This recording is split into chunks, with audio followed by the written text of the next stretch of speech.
J'ai le Q. Bien, c'est ça, c'est dans l'Évangile de Jean surtout, et ce matin, on a cité Jean 3,16. C'est basé sur l'amour de Dieu pour nous. Et je vais vous parler d'un autre apôtre. On est en train de faire une série. Moi, j'ai été vraiment enrichi spirituellement de regarder de proche la vie de chaque personne dans l'équipe de Jésus. Ils ont été avec Jésus pendant 3 ans, donc je me suis dit, il doit y avoir quelque chose vraiment à retirer de ces hommes-là. J'ai vu que c'était des gens comme vous et moi, avec leurs défauts, puis leur colère, puis leur impulsion, puis toutes sortes de choses, mais que Dieu travaille par vous, travaille par moi, il nous utilise. Et Jean est un autre disciple qui a été formé par Jésus, et c'est l'apôtre de l'amour, comme on l'appelle. J'aimerais vous parler d'un nommé William Gladstone, qui a été premier ministre de Grande-Bretagne quand la Grande-Bretagne était sur toute la terre, la grande puissance. Comme les États-Unis. Les États-Unis aujourd'hui, si on rassemblait toutes les armées, je pense, de la terre, je pense que je peux encore dire que les États-Unis seraient plus forts. Mais on voit que les grandes nations tombent les unes après les autres. Et même les États-Unis vont tomber. Malheureusement, c'est ce qui arrive dans notre humanité, mais lui il a vécu de 1809 à 1898, et puis il est, pendant plusieurs années, dans le cours de sa vie, il a été premier ministre de Grande-Bretagne. Pendant de courtes périodes, non, mais après ça, il était revoté à nouveau dans la Chambre des communes. Un jour, il s'est tenu justement devant la Chambre des communes, et puis il a commencé à raconter une histoire assez touchante de leur princesse Alice. Et puis Alice avait un jeune garçon qui s'appelait Ernie, qui était très malade de la diphtérie, une maladie très contagieuse. Et chaque jour, la condition de son fils devenait progressivement pire. Puis il avait du mal à respirer, le garçon. Alice savait que très bientôt les douleurs du garçon allaient se terminer par son décès. Les médecins personnels du petit garçon ont fortement recommandé à la mère de ne pas même s'asseoir proche du garçon, de son garçon qui avait la diphtérie, dans la crainte qu'elle aussi contracte cette terrible maladie mortelle. Mais un jour, où la respiration d'Ernie était devenue très pénible, la princesse Alice a choisi de le prendre dans ses bras. Puis le garçon a dit, « Maman, donne-moi un bec. » Et sans hésiter, un instant, la princesse lui a donné le plus sincère des baisers qu'une mère puisse donner à son enfant. Il s'en est suivi que la mère et le garçon, au bout de quelques jours seulement, sont tous les deux entrés dans la présence du Seigneur. Je raconte cette histoire-là de quelqu'un qui l'a déjà raconté. Comme on a vu, c'était William Gladstone qui a raconté, pour démontrer à quel point c'est difficile de dire l'amour, de décrire l'amour. Et ce matin, pendant tout le repas du Seigneur, je pensais à ce que vous disiez, à ce qu'on a chanté, à les prières. Puis je me disais, si on prenait chaque personne ici, qu'on leur demandait de décrire ce qu'ils comprennent par l'amour, on aurait des versions assez différentes. On est tous différents. C'est quoi l'amour? On comprend ça comment? On serait surpris, même de ceux qui ne parlent pas, qui n'auraient rien à dire, si on arrivait à les faire parler. Alors, il y a différentes versions. Mais moi, il y a une parole qui venait comme du Seigneur qui me disait, « Mais Dieu, lui, il sait aimer. » Puis peu importe ce que moi je comprends de l'amour, ce qui compte, c'est que lui-même, il sait m'aimer. Je ne comprends pas de la façon qu'il m'aime, mais il m'a tant aimé qu'il a donné son Fils unique, afin que quiconque croit en lui ne périsse point, mais qu'il ait la vie éternelle, éternelle, éternelle, éternelle. Encore une fois, éternelle. Alors, vous savez, le véritable amour s'oublie soi-même. Le véritable amour ne connaît pas de danger. Il y avait une dame, là, une maman qui était interviewée, vous avez entendu ça cette semaine à la télévision, à la radio. Son fils a fait quelque chose de terrible. Puis elle a dit, bien, j'aime mon fils, c'est un terroriste. Vous avez entendu cette nouvelle-là sûrement. Et puis, moi, ce qui m'intéressait, c'est de voir la maman de cet homme-là, qui dit, j'aime mon fils. Puis elle aime son fils aussi. Ça, c'est indescriptible, cette sorte d'amour. Elle sait que son fils ne fait pas bien, mais touchez pas mon fils. J'aime mon fils. Le véritable amour agit au-delà de l'intérêt personnel. La Bible dit, les grandes eaux ne peuvent éteindre l'amour et les fleuves ne le submergeraient pas. Dans Cantique des Cantiques, chapitre 8, verset 7. Jésus a fait la même chose pour vous et pour moi. Nous avons une maladie mortelle, une maladie qui peut être éternelle, une maladie qui nous sépare de Dieu pour l'éternité. Jésus a quitté son trône de gloire. Il a été brutalement torturé, mis à mort pour nous apporter à vous et moi le seul remède pour notre guérison. L'avez-vous ce remède? L'avez-vous accepté ce cadeau de Dieu qu'il vous donne? La Bible a beaucoup à dire sur l'amour, mais si nous devions choisir un apôtre pour illustrer l'amour, ce serait sans aucun doute l'apôtre Jean. Donc je reviens à lui. Jean, l'apôtre, son nom araméen, Yohanna, qui veut dire don de Dieu. Jean a été l'un des 12 apôtres de Jésus selon la Bible. Et Jean était le fils de Zébédée, et puis de Salomé, et le frère de Jean était Jacques, fils de Zébédée, un autre des 12 apôtres. Salomé, elle, est mentionnée dans Marc 15, 40. Elle serait la mère de Jacques et de Jean. On a déjà vu ça quand on a parlé de l'apôtre Jacques, vous vous souvenez. La tradition chrétienne veut qu'il ait survécu à tous les autres apôtres, Jean.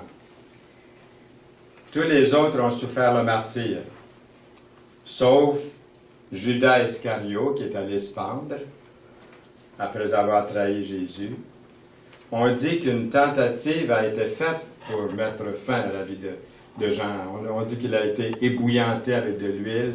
D'autres ont dit que, ça c'est d'après des traditions, c'est pas écrit dans la Bible, mais on dit qu'on lui a donné un jour un calice rempli de poison, que Dieu l'a épargné, bien sûr.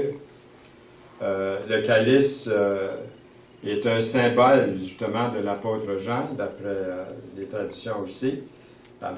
C'est un calice avec un serpent à l'intérieur. Puis après la résurrection, Jean, avec Pierre, sont les premiers des disciples à se dépêcher pour se rendre au tombeau. Après que Marie de Magdala les eut informés de la pierre roulée. Ça, c'est une histoire intéressante quand on lit ça attentivement dans le Nouveau Testament. Marie de Magdala, elle, était perplexe devant le tombeau ouvert. C'est comme si ça ne l'avait pas convaincu que Jésus était ressuscité. parce que nous lisons dans Jean 20, le verset 1, « Le premier jour de la semaine, Marie de Magdala se rendit au sépulcre dès le matin, comme il faisait encore obscur, et elle vit que la pierre était ôtée du sépulcre. Elle courut vers Simon-Pierre et vers l'autre disciple que Jésus aimait. » Jean, quand il parle de lui-même, comment est-ce que c'est qu'il se décrit? Le disciple que Jésus aimait. Alors, c'est Pierre et Jean. Il leur dit, elle leur dit, ils ont enlevé du sépulcre le Seigneur, et nous ne savons où ils l'ont mis. Donc, est-ce qu'elle croit qu'il est ressuscité? C'est comme si elle avait, en tout cas, elle est perplexe, on peut dire le moins. Pierre et l'autre disciple sortirent et allèrent au sépulcre. Je les imagine tous les deux courir. Puis Jean, lui, il est plus jeune. Pierre est essoufflé, hein? Il court, hein? Puis il prend de l'arrière, puis Jean, lui, est en avant, il court. Ils couraient tous deux ensemble. Mais l'autre disciple, donc l'autre disciple, ce serait Jean, l'autre disciple courut plus vite que Pierre et arriva le premier au sépulcre. S'étant baissé, il vit les bandes qui étaient à terre. Cependant, il n'entra pas. J'imagine qu'il arrive devant le tombeau, et puis il se penche, puis il n'ose pas rentrer, mais il voit que tout est là, bien placé à l'intérieur. Simon-Pierre, qui le suivait, arriva et entra dans le sépulcre. Hein, je me semble le voir courir, Pierre, là. Puis là, puis Jean était devant lui. Tasse-toi, hein? Il rentre directement dans le sépulcre. Mais même là, regardez, même là, et il voit ici, il vit les bandes qui étaient à terre, et le linge qu'on avait mis sur la tête de Jésus, non pas avec les bandes, mais plié dans un lieu à part. Alors, l'autre disciple, qui était arrivé le premier au sépulcre, entra aussi, et regardez ce qui est écrit, et il vit, et il crut. Donc, Jean serait donc le premier à croire, hein, que Jésus est vraiment ressuscité, quand on regarde ça de cette façon-là. Et plus tard, lorsque le Christ est apparu au bord du lac de Génézareth, Jean a également été le premier des 7 disciples qui étaient là présents à reconnaître son maître debout sur le rivage. Regardez, le matin étant venu, Jésus se trouva sur le rivage, mais les disciples ne savaient pas que c'était Jésus. Jésus leur dit, « Enfants, avez-vous rien à manger? » Ils répondirent, « Non. » Il leur dit, « Jetez le filet du côté droit de la barque, et vous trouverez. » Ils le jetèrent donc, et ils ne pouvaient plus le retirer à cause de la grande quantité de poissons. Alors, qui? Le disciple que Jésus aimait, dit à Pierre, « C'est le Seigneur!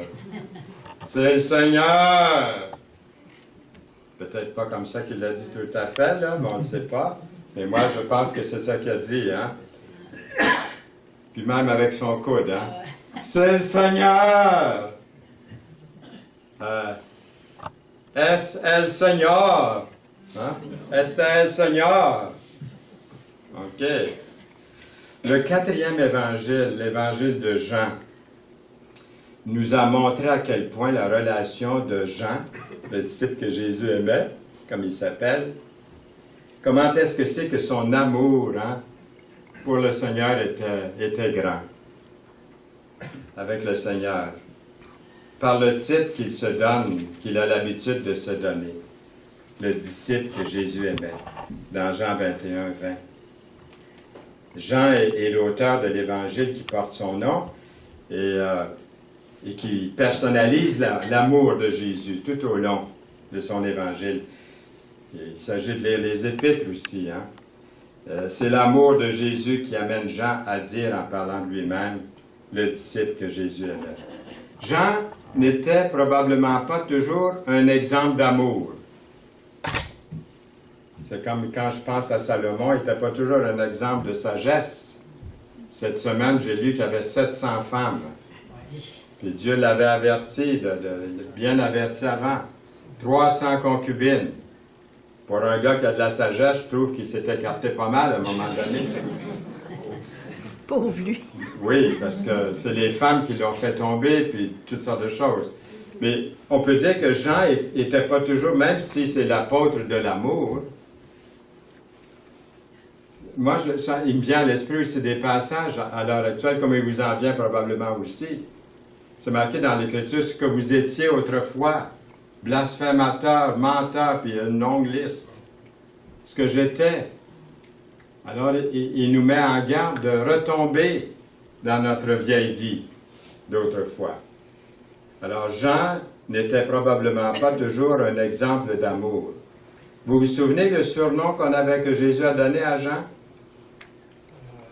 Jean, frère de Jacques, auquel il donna le nom de Boanerges, qui signifie? Ça veut dire quoi, fils de j'allais dire de colère. Fils de tonnerre, ça veut dire fils de colère. Fils de rage au volant, hein? Fils de toutes sortes de choses. C'est ça que ça veut dire, au fond. Il était toujours en beau tord-brûle. C'est ça. Alors, c'est ça qui était Jean. Vous voyez, je le vois comme quelqu'un comme nous, de même nature. Puis Dieu, le Seigneur, l'a transformé avec son amour. Il nous gagne à lui, Jésus. Il nous fait son disciple. Il nous fait son apôtre, Jésus. Jean était appelé fils du tonnerre, mais le Seigneur en a fait quelque chose d'autre. Dans Luc 9, 54, Jean n'a pas tardé à rendre un verdict. Écoutez bien, un verdict, Jean, sur le peuple de la Samarie. Pourquoi? Vous vous souvenez? Lui et son frère Jacques, ce qu'ils avaient dit? Seigneur, veux-tu que nous commandions que le feu descende du ciel et les consume? Ça vous a pas ça vous a pas tenté des fois de faire la même chose? Moi, ça m'a tenté des fois aussi, quand le Saint-Louis veut sortir, là, en laissant le Saint de côté. Autrement dit, c'est comme s'ils avaient dit, puisque c'était Jacques et Jean, c'est comme s'ils avaient dit, Seigneur, faisons-les frire pour la gloire de Dieu. On avait déjà vu ça quand on a parlé de Jacques. Mais dans Marc 9, Jean veut interdire à un homme, voyez-vous, il ne s'arrête pas son affaire. Il veut interdire à un homme de chasser les démons au nom de Jésus parce que l'homme n'était pas l'un des 12. Et que moi, je prends une exhortation ici, là. Parce qu'ils ne sont pas avec nous, hein, parce qu'ils ne sont pas dans notre chapelle, dans notre église, de notre communauté, ben là, tu sais, on peut peut-être les juger, les négliger, manquer d'amour. Il n'était pas avec eux. Vous voyez, c'est marqué ici. Jean lui dit, Maître, nous avons vu un homme qui chasse les démons en ton nom, et nous l'en avons empêché. Pourquoi? Parce qu'il ne nous suit pas. Dans Marc 9, 38. Le Seigneur répond, « Ne l'en empêchez pas, répondit Jésus, car il n'est personne qui, faisant un miracle en mon nom, puisse aussitôt après parler mal de moi. Qui n'est pas contre nous et pour nous. » Dans Marc 9, versets 39 à 40 et 40. Alors, c'est pas pour rien que Jésus lui a donné le nom de Boanerges, en fils de colère. C'est pas pour rien. Il y avait de la transformation à faire dans ce gars-là, là. Comme il n'avait à faire en moi, puis en vous. Est-ce que vous êtes d'accord? Il veut travailler, puis laissons-le travailler. Nous sommes la pâte, il est le potier. Laissons-nous modeler par lui. Et des fois, ça fait mal quand il faut qu'il enlève quelque chose, là. Alors, c'est pas pour rien que Jésus lui donne ce nom-là, mais Jean ne devait pas être un gars facile jusqu'à ce que Jésus se saisisse de lui pour en faire un apôtre de l'amour. Le Seigneur peut faire des apôtres d'amour. Je me rappelle au Cap de la Madeleine, à Trois-Rivières, j'étais dans l'Assemblée depuis le tout début, là. Et puis un jour, j'étais au travail, et il y avait un monsieur, en plein mois de février, il avait enlevé sa chemise, puis la vapeur montait, il était costaud, il était poilu. On aurait dit d'un gorille. Et puis il était là ils étaient en train de creuser un trou dans la pelouse devant la St. Lawrence Corporation, là où je travaillais dans le bureau. Alors, tous les gars du bureau sont allés dans la fenêtre pour voir qu'est-ce que c'est qui se passe là. As-tu vu ce gars-là? Tout à coup, moi, je reconnais le gars. Il venait à l'assemblée du Cap, de notre assemblée. Il était nouvellement converti. Puis il était bouillant, pas juste parce que la vapeur montait, mais il était bouillant pour le Seigneur. J'ai dit aux gens qui étaient là avec moi, dans le bureau, j'ai dit, regardez bien, parce que là, ils ont commencé à dire, ce gars-là, il fait de la magie, il a sauté en bas d'un toit pour casser la gueule de son patron. Tu sais, il était vraiment là, quelque chose. Il s'appelle Léonel Saint-Hilaire, maintenant il est avec le Seigneur. Vous connaissez l'histoire, sûrement. Il y en a qui connaissent l'histoire ici. J'ai dit, ce gars-là, là, vous avez dit ce que vous avez dit de lui, là, mais remarquez bien le changement que Dieu va opérer dans sa vie. Il a été nommé diacre dans l'Assemblée. Il était celui qui donnait les livres de cantiques, qui souhaitait la bienvenue aux gens à l'Église, une Église dans ce temps-là qui devait avoir à peu près 300 personnes. Il était complètement transformé pour la gloire de Dieu. Quand il est rentré à l'hôpital Notre-Dame de Montréal pour un arrêt cardiaque, finalement, il lui avait sauvé la vie cette fois-là. À un moment donné, on entend chanter dans l'hôpital. Il chantait des cantiques. À tout temps, ils sont venus, ils disent, il est en train de guérir, celui-là. Ils l'ont laissé sortir au plus vite. Mais quelle transformation! J'aime ça voir de notre époque, de le voir de mes yeux, de le savoir que Dieu travaille encore lorsqu'on le laisse faire. Lorsque nous examinons de près l'apôtre Jean, nous voyons premièrement un homme colérique. Hein? Il devait se mettre en colère facilement, qui s'emporte facilement, qui est transformé par Jésus-Christ en un homme rempli de douceur, d'amour, d'affection. Hey! Aïe, aïe!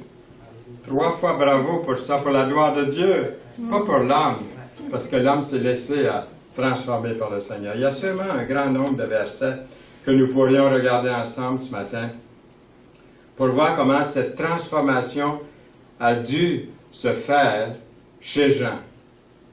Mais il suffit de comprendre une chose seulement, c'est que de passer du temps avec le Seigneur Jésus-Christ a complètement changé la vie de Jean. Oui? Oui. Ah oui, c'est ça. J'ai rencontré quelqu'un dernièrement je voyais qu'il avait beaucoup de difficultés dans sa vie, puis j'ai gratté un petit peu la surface, j'ai dit,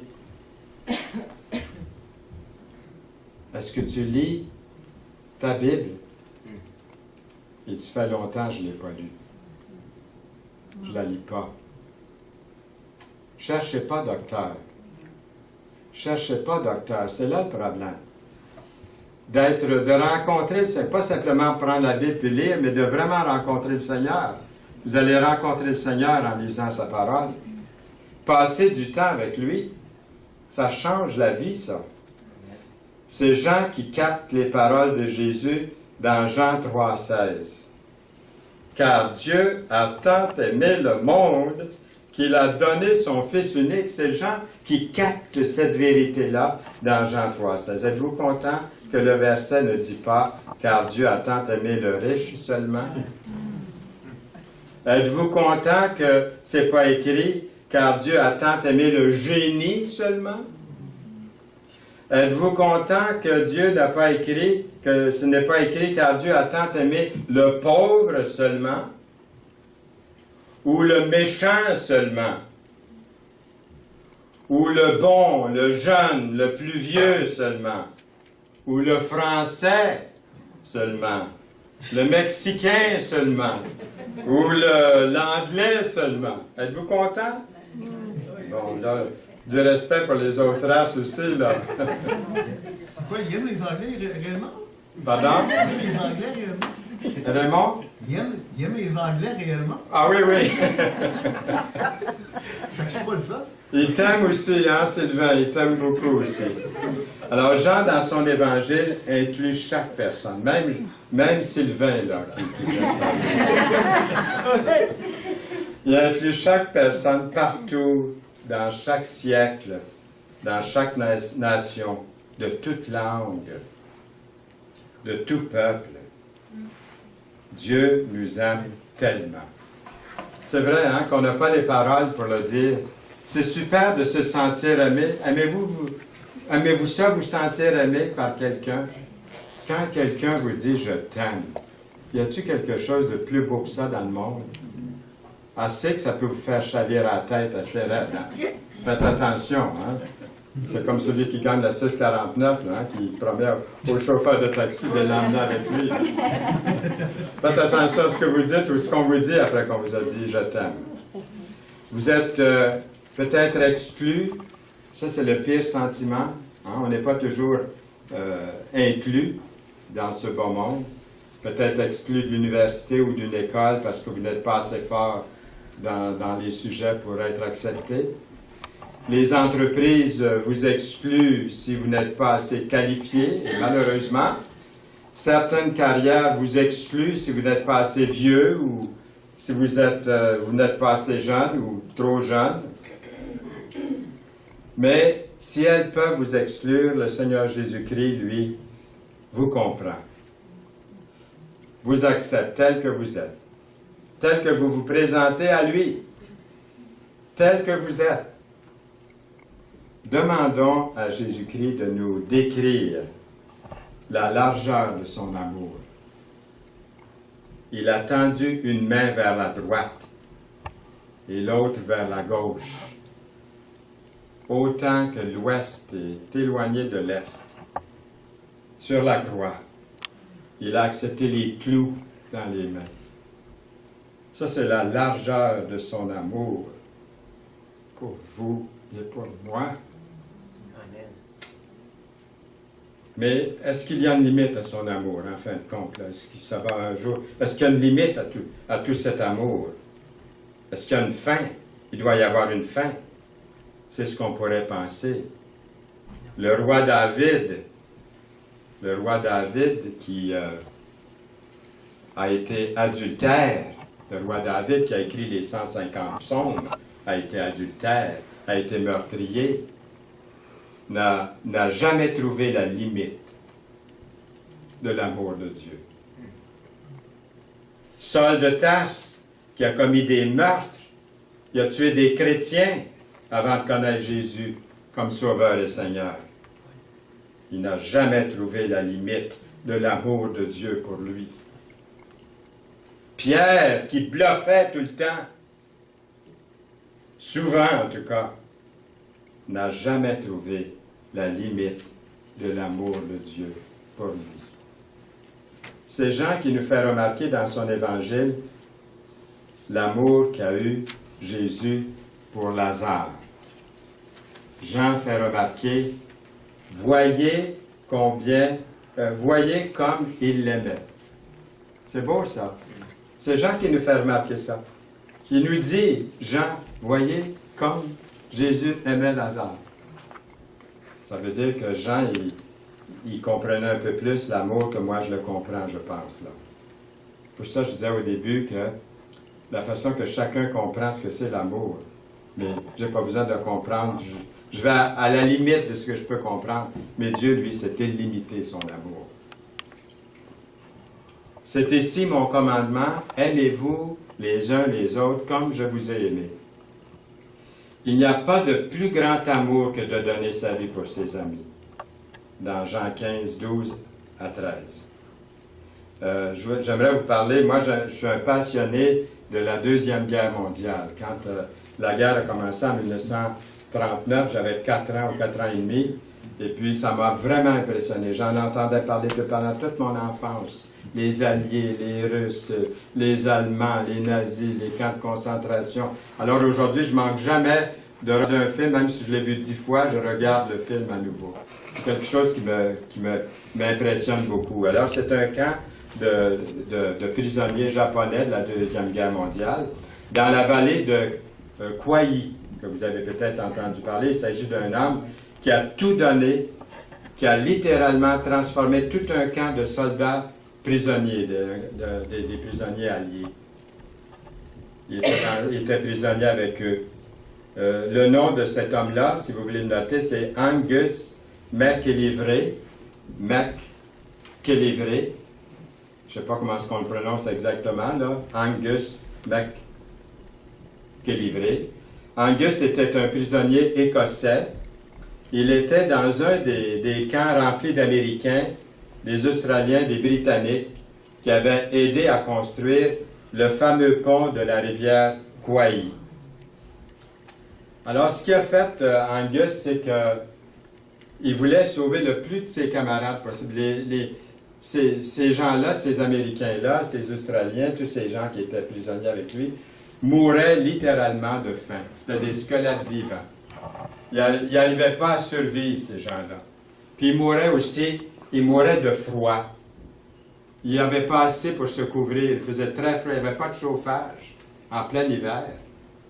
Et lui, ce qu'il faisait, Angus, il prenait son repas, puis quand il voyait que quelqu'un avait de la misère, était mal nourri, il allait lui donner son repas. Puis là, finalement, les soldats lui disaient, « Mais toi? » Il disait, « Moi, ça va. » Il dit, « Je peux m'arranger autrement. » Comme si il recevait Mais pendant ce temps-là, lui, il mangeait très, très peu. Si quelqu'un avait froid, il prenait sa couverture, puis il allait donner sa couverture. Puis un jour, en donnant un repas à quelqu'un, il s'est affaissé, puis il est mort. Et ça a transformé tout le camp au complet. Ils se sont mis à s'entraider les uns les autres. Ils ont survécu, tandis que dans d'autres camps, ça mourait comme des mouches. Dans ce camp-là, ils ont survécu parce qu'ils se sont mis à mettre en pratique l'amour qu'Angus leur avait démontré. Alors, comment définissez-vous vous-même l'amour? Comment vous voulez décrire l'amour? Il y a un enfant de 8 ans qui a décrit ce qu'est un amour ordinaire à comparer avec l'amour de Dieu. Il a dit, « Un amour ordinaire, c'est quand papa me lit une histoire pour m'endormir. » Puis il dit, « L'amour de Dieu, c'est comme quand papa ne saute aucune page en me lisant l'histoire. » C'est pas pire pour un garçon de 8 ans, hein? C'est beau. Dieu, c'est complet ce qu'il fait pour vous et moi. Non, nous, les hommes, les mères naturelles, les pères naturels, on est humains, mais ça ne se compare pas. Je pense que nous convenons tous de dire que la Bible nous donne la plus grande des descriptions de l'amour de l'univers. C'est la parole de Dieu. Puis 1 Corinthiens 13, il y a tout un chapitre sur l'amour. Quelqu'un a lu 1 Corinthiens 13 de la façon suivante pour son Église. J'ai trouvé ça tellement bon, je vous en fais part. Il a dédié ça à son assemblée, il l'a lu à son Église.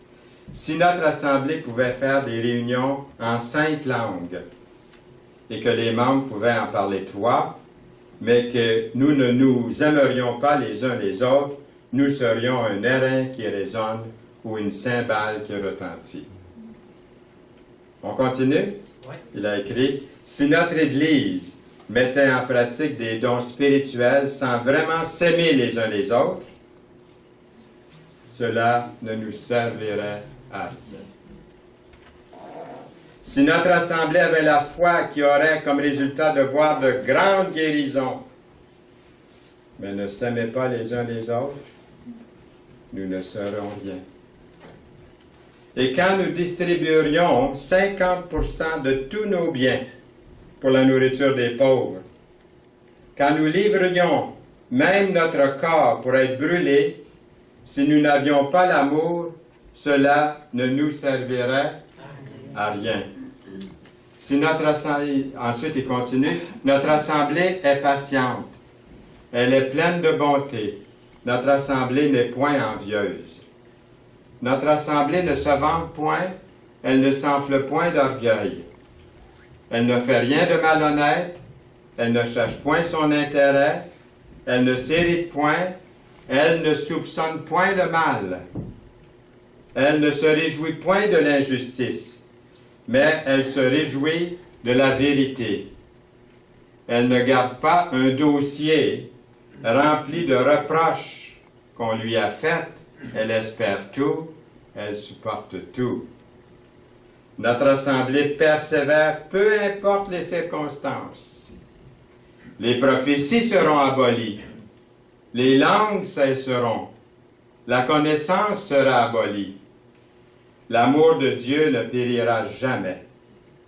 Mais les décisions de notre Église, les prédications de Fernand Saint-Louis, de Noël Aubu et de Serge Lafrance seront abolies. La connaissance sera abolie. Dans toutes les prédications qu'on a entendues. Car notre assemblée ne connaît qu'en partie. Mais quand le Seigneur reviendra, alors nous connaîtrons comme nous avons été connus. Mais quand ce qui est parfait sera venu, ce qui est partiel sera aboli. Lorsque nous étions de nouveau convertis au Seigneur, nous raisonnions comme des nouveaux-nés dans la foi. Mais avec le temps, l'Église est devenue adulte et nous sommes devenus des croyants matures. Aujourd'hui, nous ne saisissons pas tout ce qui est enseigné. Pause. Nous voyons d'une manière partielle et incomplète. Mais un jour, notre assemblée et tous ceux et celles qui sont les rachetés du Seigneur connaîtront comme ils ont été connus. Maintenant donc, il y a ces trois choses qui vont surpasser notre assemblée. La foi, l'espérance, l'amour. Mais la plus grande de ces choses, c'est l'amour. Vous savez, l'amour ne s'exprime pas uniquement en parole, mais surtout en action. Et quiconque vous donnera à boire un verre d'eau, merci, en son nom, parce que vous appartenez à Christ, je vous le dis en vérité, il ne perdra point sa récompense. Marc 9, 41. Êtes-vous content? Oui.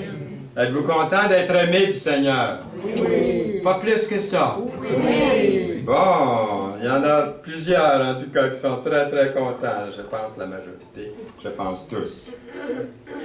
Est-ce que vous aimeriez lire 1 Corinthiens 13 comme l'a fait cette personne pour son Église? Le faire sincèrement. Je pense qu'il y a beaucoup de choses à relever là, dans cette prière, la manière qu'il a fait, qu'il a lu ce 1 Corinthiens 13.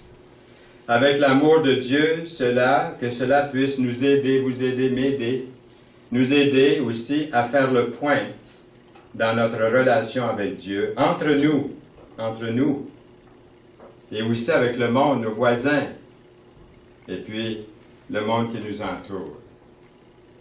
Amen. Amen. Amen et Amen. Seigneur, merci de ta bénédiction sur chacun de nous aujourd'hui. Tu veux nous bénir. Tu nous aimes et nous voulons t'aimer, Seigneur, en retour. Nous voulons, Seigneur, faire accepter cette parole et te reconnaître comme Seigneur de notre vie. Au nom précieux de Jésus. Amen. Amen.